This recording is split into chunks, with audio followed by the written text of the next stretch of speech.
weeks ago, I posted this video, which about 2,000 of you watched.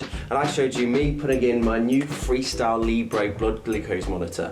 And now, unfortunately, my time with this thing has come to an end because the sensors only last for 14 days. So I wanted to reflect on my time with it and do a little bit of a review. But first, let's make sure you know exactly what we're working with here. Type 1 diabetes is an autoimmune condition, which means my pancreas basically doesn't work properly. Essentially, there are cells in my body that are attacking my pancreas, and because of that, it's given up. It's practically dead. Your pancreas is a gland which produces a chemical called insulin, and that helps your body digest all the sugar that you eat in a day. But I don't have any, so that makes eating anything with sugar or carbs in it a nightmare. If I eat this chocolate bar and I don't take any insulin, my blood sugar is going to go up and it's not going to come back down, which is going to make me really ill. But I really have to guess how much insulin I'm going to need to counteract the sugar in this chocolate bar. And if I take too much, my blood sugar will go down way too far, causing me to have a hypo, which is also bad news, which is where this thing comes in. With the FreeStyle Libre, I can check my blood sugar in a quick and convenient way. It'll show me trends on a graph, which will give me a better idea of how certain foods affect me. It shows me how long I've managed to stay in my target range, and it'll also show me how many hypos I've had. And that information is invaluable. It really takes away the guessing game of diabetes. And it makes eating things like carbs and sugar a little less scary. Let me tell you a story. Last night, as I'm visiting home, Mum decided to cook me something special, a meal that I haven't had in years. Here's what's left.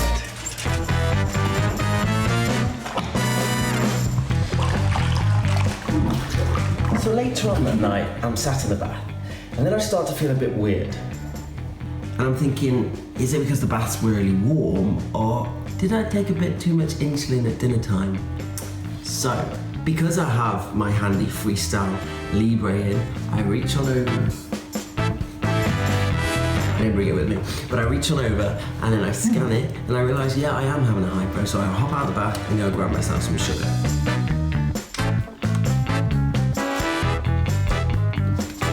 Problem solved. So if I hadn't had my scanner, I'd have had to get out the bath, dry off, find some strips, prick my finger and do a blood test, and then I'd have found out that I had a hypo, but I wouldn't know that it had anything to do with this meal, because it only shows my blood sugar in that moment in time, whereas the FreeStyle shows me the graph, so it shows me when my blood sugar started to drop. But here's the thing, this machine is not available on the NHS, I can only get it privately, but I think if it was available on the NHS, we could save the country a little bit of money. The country that's run by a government whose leader happens to be type 1 diabetic. There are many youngsters out there, from tiny tots to teenagers, living with type 1 diabetes, and I think it's important that we give the message to them that their future is not limited. They can do whatever they want.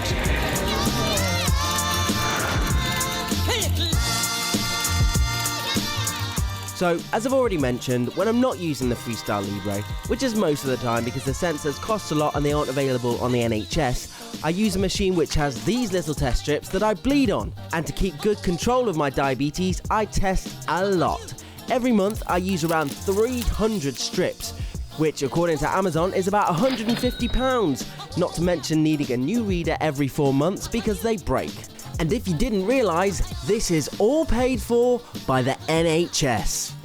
So not only does the fancy FreeStyle Libre cost a little less in the long run, it makes managing type 1 diabetes a lot easier. And it takes a bit of the weight off my shoulders and makes my fingers a little less sore from the constant pricking. But I don't really know how the NHS works like that, how they buy stuff in. But there is a petition to get this issue debated in Parliament that I'd like you to sign. Currently, there are about 20,000 signatures on that petition, and we need 100,000 for it even to be considered to be debated in Parliament. So if you can go to that link and do that as soon as you can and share it with all your friends, I'd be really, really grateful. I'm not expecting to change the world with this little film, but what I want to do is to start a conversation.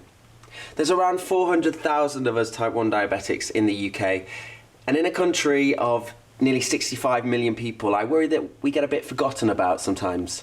So, don't you forget about me. So if you can, and I don't see why you couldn't, get on over there and sign that petition, and thanks very much for watching. And if you could, if you've got any energy left after signing that petition, click the share button and send it to your friends.